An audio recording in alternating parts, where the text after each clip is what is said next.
Hello, beautiful people. Welcome to another episode of the Demon Podcast, episode 17. Oh my god, we're getting so close to 20. Today, we're bringing you guys a conversation with the ex-co-host of the Demon Podcast, Skye, to see how she's doing, how life's treating her, and to see what other topics we get into. So, let's get to it. So, yeah, what's up? How have you been? Totally transformative 2 months. Yeah? I don't know, maybe I'm being too optimistic, but definitely not. Like, I was very miserable just a few weeks ago, like crying literally every day.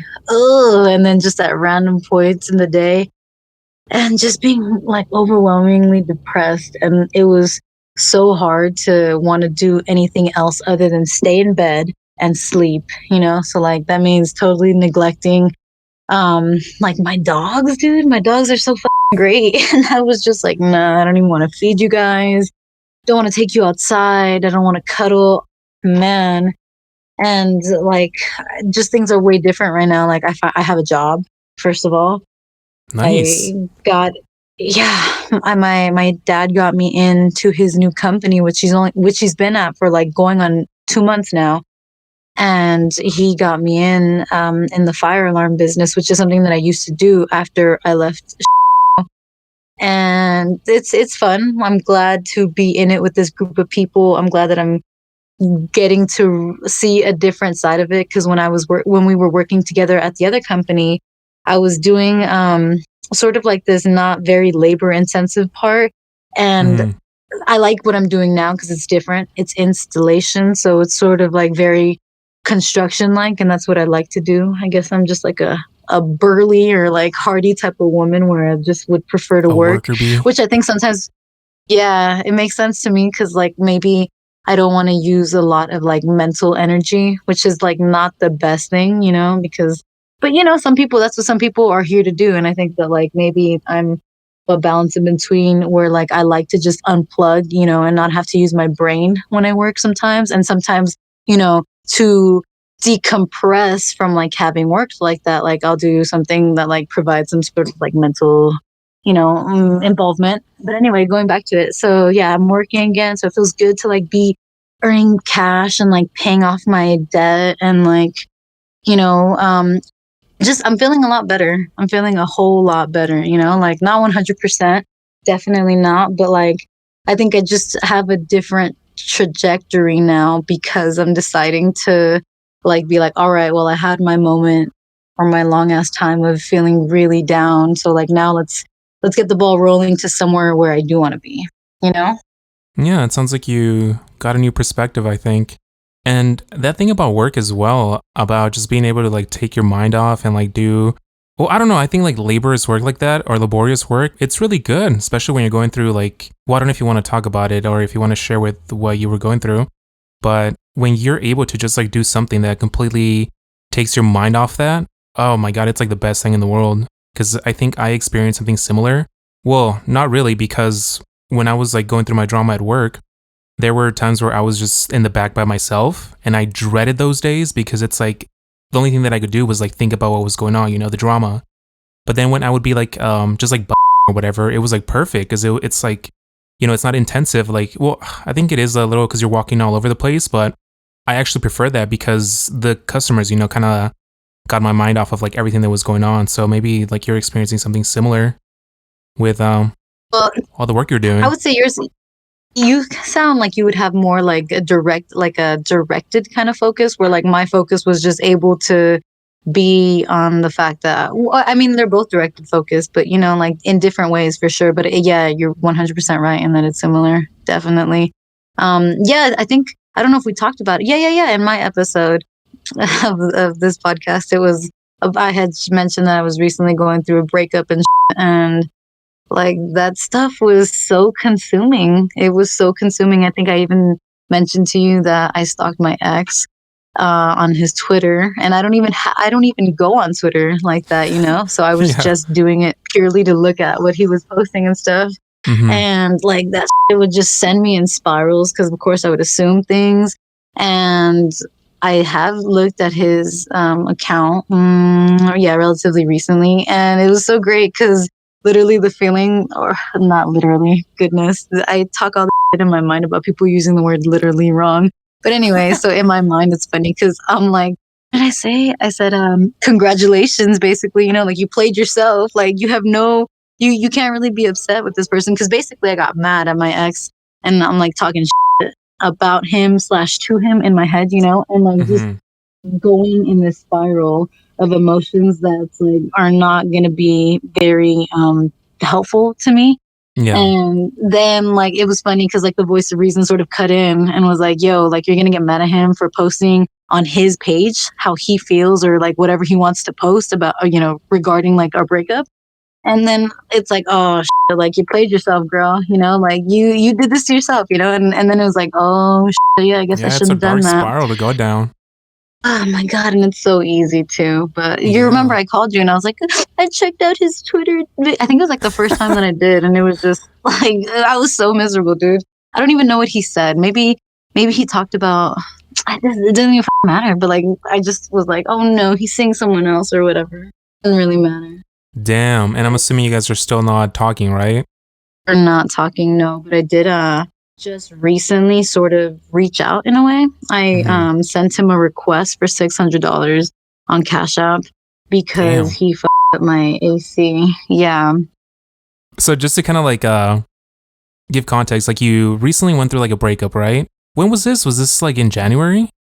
Yeah, end of January. End of So end of January. So it's been January, 2 months. and then February you were pretty much like out of commission for like everything. And now you're Hmm. kind of starting to pick yourself back up. You got a new job, a new car, a new March everything. 1st, I got a new job. That's right. Yeah. So I guess like my question is now like, do you want to? Because I think you mentioned that you do want to like have some type of contact with him. Is that something that you're like open to? Maybe not necessarily like seeking out, but something that you wouldn't mind. I don't know. Sometimes maybe for the maybe for the wrong reasons, but I think like the person in me that I really want to be, You and think it's it'll be in there, like wants to say yeah. like a part of you said wants to say yeah? Yeah, like a part of me like ultimately wants to be like, yeah, like I want to be so beyond this that like I can be okay, with Yeah. my ex. But like right now I'm not in a place to really have anything, because like I said, like I think originally I answered your question and I said yeah, but not for the right reasons. And what I just Hmm. meant by that was just like part of me wants to just like rail into him and be like, you weren't shit, but like Yeah. I think underneath that layer, I'm like, nah, I don't feel like that. I don't really feel like he wasn't shit. Like, I just know that we were not compatible, Yeah. and that's why we played out the way we did. I think it's a well, like I guess I would call it like a privilege to like be able to like at least still consider that, just because in the previous episode I think I was talking to another guest, Erin, who recently went through a divorce as well, and she was telling me that she feels like very lucky, that everything kind of ended pretty smoothly to the point where like she's still able to like have contact with her ex-husband and his family basically because they understood that it was like a mutual decision, or maybe it wasn't like, well, it was a mutual decision for both of them for sure, but they didn't like harbor any, I guess, like hate towards each other. And that's not always available for everybody else, like for example, if there's like abuse in the relationship, like I don't think it would be expected for the person that was, I guess, being abused to like form some type of contact with that person, because we wouldn't expect that person to do that. But I think if there's nothing like that serious going on, I think it's definitely like a sign of maturity, that yeah, in a way that you are kind of over it, that you were able to, I guess, release those emotions and I don't know, maybe try to like seek a different type of relationship with that person, if that makes sense. Hmm. Well, I guess I can understand what you're saying about it being a privilege and stuff too. But I think it's also like an active choice, like Yeah, for sure. for me, I would say that that's knowing that it's a choice is what makes me be maybe embarrassed or ashamed or like not necessarily readily wanting to share that I do actually like sometimes, harbor feelings of hatred, like because in a way I want to say like I know better, like I know that that's not really Hmm. what I want. I don't really want to hate this person, but I do feel that, sometimes or like something that doesn't necessarily serve us. What's Did up? you have like any realizations like that kind of helped you, I guess, stabilize yourself a little bit more or like kind of pick yourself back up? Okay, well, the first one that came to mind was just like it wasn't a realization, it was just more of like constant telling myself or constantly reminding myself of this, you know? And so maybe yes, I guess in its own way it was its realization because I finally let it sink in, but it like I got some good help and some good advice in dealing with it. Like I would say like I miss him, you know, like to my aunt because I the first week I was out in California with my cousins and stuff and you know so she'd be like well what do you miss and like just that question made me really like come to the root of it and then like it was funny because I would answer with like well like there's I don't even know what I miss you know like he wasn't shit, you know so like it was that sort of that realization was that like maybe I was just more comfortable rather than actually like liking the person's companionship because maybe I don't even think I did at first like that Yeah. person's companionship. So there was that like I kind of just realized that I had fallen into tune with being around someone so much because you know we were in the pandemic together without a job, always in the same apartment, you know, and originally I'd be like, damn, dude, like I need my own space. I'm gonna hang out in the room for a while. To like all of a sudden we're always stuck together, or not stuck, but like all of a sudden we're always in the same space together. So there was that realization was that like, damn girl, like you don't even know what you miss because there wasn't really shit that you liked, you know, to miss. Yeah, like there wasn't really And much then there. also, yeah, there wasn't, but also like just like yo, like you're sad, but just because you're sad doesn't mean you have to keep not being sad, I guess, you know? Like Yeah. not trying to I don't want to say not trying to get myself out of it because I haven't been viewing it like that.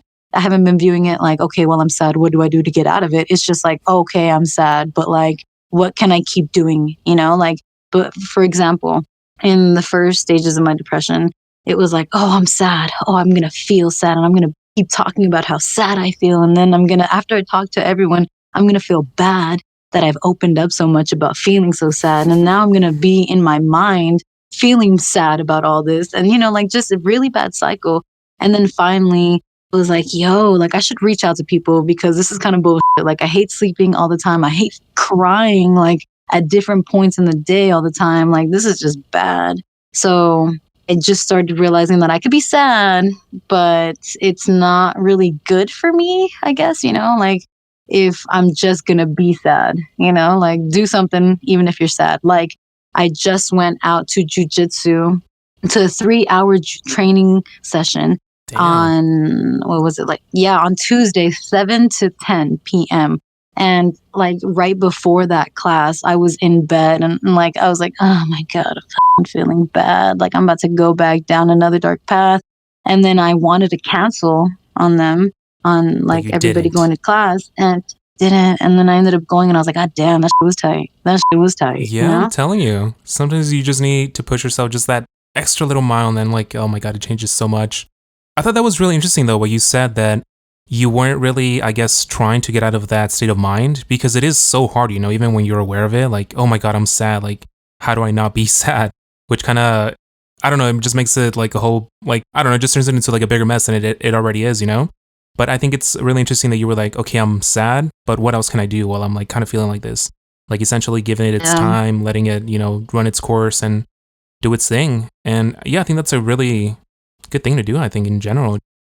Do you get these moments yourselves? Like, do you ever feel you don't strike me as someone like who just kind of goes. Yes, I mostly struggle with like whenever I get like into little depressive modes or whatever, which they don't come too often, but like they definitely come, you know. Mhm. It's like mostly nihilistic existentialism where it's like, oh my god, nothing fucking matters. Like, oh my god, like why am I even here? Type of thing. Yeah. And yeah, and then like eventually like Jesus. Right. and then I don't feel like doing anything, you know? Like I feel like canceling all my projects, closing all my like social medias, like just going dark. Like just I don't know. Like obviously I'm not suicidal or anything, so don't take it like that, but there are times where like yeah, like it just feels like okay, why am I doing anything, you know? And Hmm. it's pointless, you know, because it's like okay, like I mean the logical conclusion is that yeah, you should just fucking kill yourself, which I mean, I don't think is like a healthy, you know, state of mind, so I try not to like linger there too much, but every once in a while it is kind of fun to swim around, you know. It's like like the depression like feeling. I don't know. I feel like I'm one of the weird people in the world that like kind of enjoys most of their emotions. Like I feel like I have like a full range, and I just enjoy when I'm in each respective one, just because it's like, oh well, I don't know when I'm gonna be here again, you know? Because like nothing really Mm. ever lasts. Like happiness, sadness, anything. Like I don't think like any emotion you're gonna be stuck there for the rest of your life. You can make it harder on yourself for sure, but for the most part, I just try to like live in the moment and like enjoy, I guess, as much as I can. But yeah, I definitely What's the longest you've ever been in like a depressive state, or why, um if you can remember? longest I've ever been in a depressive state. I think it was around like 2008 when the housing market crashed. Because I remember my dad used to like own all these houses and he would like rent them out or whatever. And like when that shit happened, like he got like swamped with like bills he couldn't pay. So he had to like sell a whole bunch of them and we had to like move to a different house. We had to foreclose the house that we lived in. And that's like while all of that was going on, I just remember that I was like falling out with like a lot of my friends as well. Like these are people that I knew since like I don't know, since I was like 16. And I was like already, when did I had to have been 18 or 19 already. So it was just like a really weird moment in my life where yeah, I was just like super depressed. I wasn't working, and like I was just like at home all day and like just being sad and moping around, eating a lot. And yeah, I think that's probably like the most sad I've ever been, I guess. And then I think like the most recent one was like, well, when I think I've told you, I don't know if I've talked about it on the podcast, but when I first like tried LSD, or like not when I first tried it, like after I had been experimenting with it for like a while, and I mixed it with like weed or whatever, I had like a really really bad trip that just like I don't know, it like psyched me out because it's like ugh, like I can't believe like I was able to experience like what I experienced, and I thought I thought I died. Like I don't know, I just remember that I ended up going to the hospital. And like I just remember like thinking like, oh my god, I'm gonna close my eyes and then I'm gonna reopen them again and I'm gonna like be in my bed again. Like this cannot be real. This cannot be happening. But it ultimately ended up being kind of fun because I was just like in the hospital, like just like laughing afterwards, like after like the panic wore off, I guess. But past I that can incident, see like that. I developed like very severe like anxiety and like I started having like all these different panic attacks and I thought I was going insane. And yeah, I felt like I was broken. Like for 2 3 months, I was like, oh my god. I was working at an art gallery as well, which was like it wasn't like very frequently visited because it was at the Caesar's Palace, but it was like on the third floor, which was like really it didn't have like that much foot traffic. So like, and I was like the only one there. Like I was taking care of the whole art gallery by myself. So like, to kind of backtrack what I was saying, like when you're by yourself, like you're literally just in your thoughts, which made it like all Uh, the worse, you know? And like I just like completely like felt like, oh my god, I'm gonna have to like, I'm never gonna be able to work again because I'm just gonna have like random panic attacks and anxiety attacks and shit. But Are you having these attacks at work then? yeah, I was having those attacks at work. Like it was so crazy because I was like, oh my god, what if this happens? And then they were always having like different events, right? So I would always like be tripping out, like, or like even like having a panic attack in traffic, you know, on the freeway or something, because I live pretty far away from the Caesar's Palace, so I would have to take the freeway there. And I was like, oh my god, what if like I just start having like a panic attack on the freeway? And like I don't know, it was just like all these like weird like, you know, negative thought cycles that would just like dive me into like this depression that I was just thinking that I was gonna live like that for the rest of my life. But yeah, that didn't last also. So I was Can I able to ask conquer you my how did fears. your panic attacks manifest? Because I want to say that my panic attacks are just like, these manic thought cycles, but like, Mhm. when you say panic attack, like it sounds to me like you're hyperventilating, and like you got to breathe into a brown paper bag. Like, was anything physical happening to you? Um, no, I don't think so. It was mostly like mind, like things that were happening. Like it was like basically my mind attacking itself, you know? Like my flight or fight responses were just like on hyper drive, like at all times. So I was just like always thinking like, oh my god, I'm gonna die here. Like something in my body, within my body. Not that something was gonna happen to me, but like something like in my body was just gonna shut down and I was just gonna die or something, or like that I was just gonna basically any way that I could think of like dying, it would just like I would just imagine it, you know, and I would just like make it worse, and I would like, because I honestly feel, dude, like that bad trip or whatever, like I got like some slight PTSD from it because I literally thought that I died or that I was going to die, so it was like kind of like a near death experience type of thing that kind of gave me this this like PTSD that like was just giving me like nonstop panic attacks and anxiety, and yeah, I mean I don't think it was like hyperventilating or anything like that. It was just like extreme shakiness sometimes. Yeah, just like I mean, I was able to control them for the most part, but yeah, I would like definitely feel like some physiological, I guess, effects from the panic attack. Yeah, I'm But processing this. So I'm just like visualizing what that even appear, what that looked like at first. Oh my god, I didn't know what it was, you know?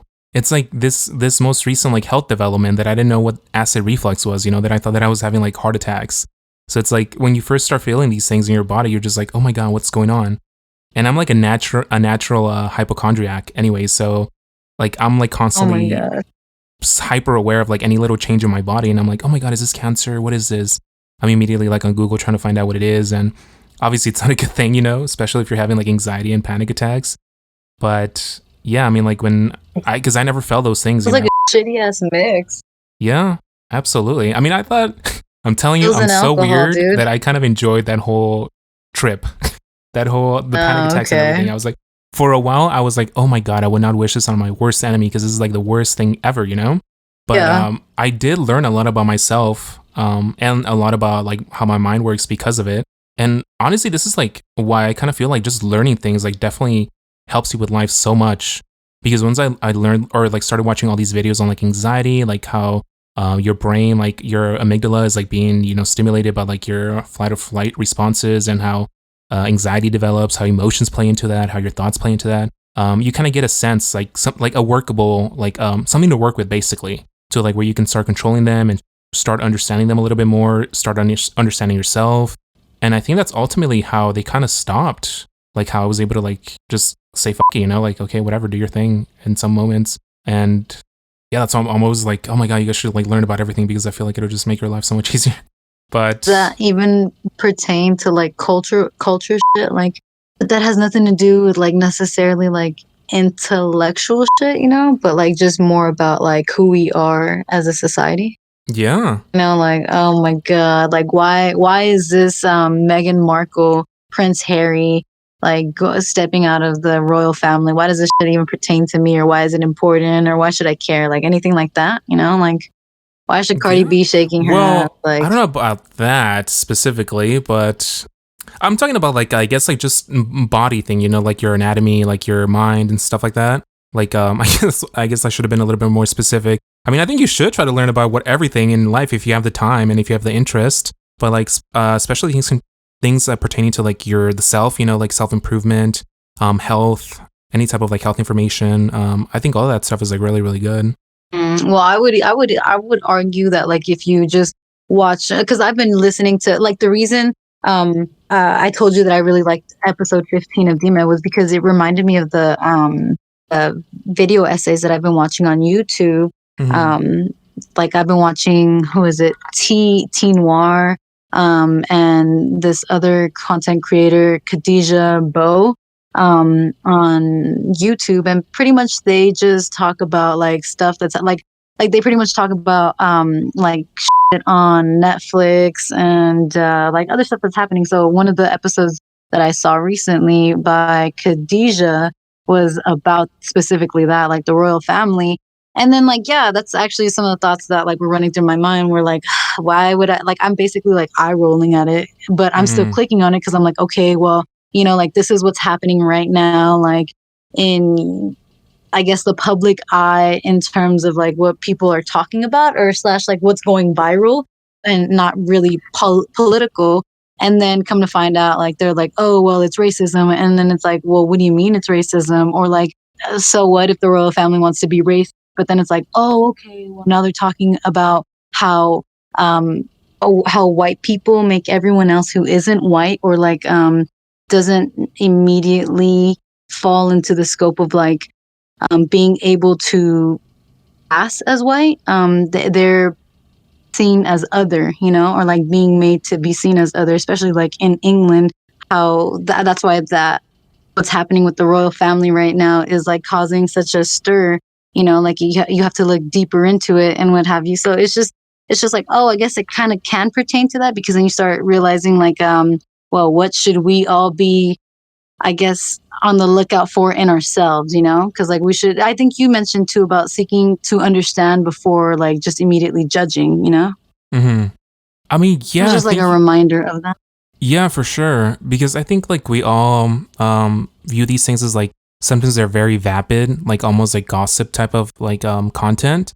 But like a lot of that stuff, like you can really link it back. I mean, even like the reaction that people are having to it, you know, you can like view it from like a psychological perspective. Like, why are people interested in this? You know, like why do they care so much?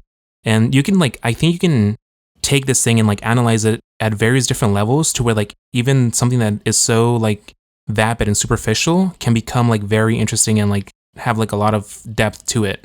Where like I see these content creators that like specialize in like such like a narrow niche that I'm like, who the fuck cares about this? You know, a lot of people think the makeup artistry and on like YouTube and like TikTok, they kind of see it as like superficial and like vapid, right? But there's like a lot of artistry that goes into that, and like a lot of like, I'm assuming like psychology and like social expectations for like women to wear makeup. Like you can analyze these things like from such like various different fields that like it can be like a very deep and like nurturing like topic or like conversation. It just depends on like what, like how you're having that conversation, I guess. And that was this week's episode. I hope you guys enjoyed it. Next week, we hopefully will have 2 other guests for another conversation. But until then, make sure you guys follow us on Facebook, Instagram, YouTube at DM Podcast, and on Twitter at Podcast DM. Until next time.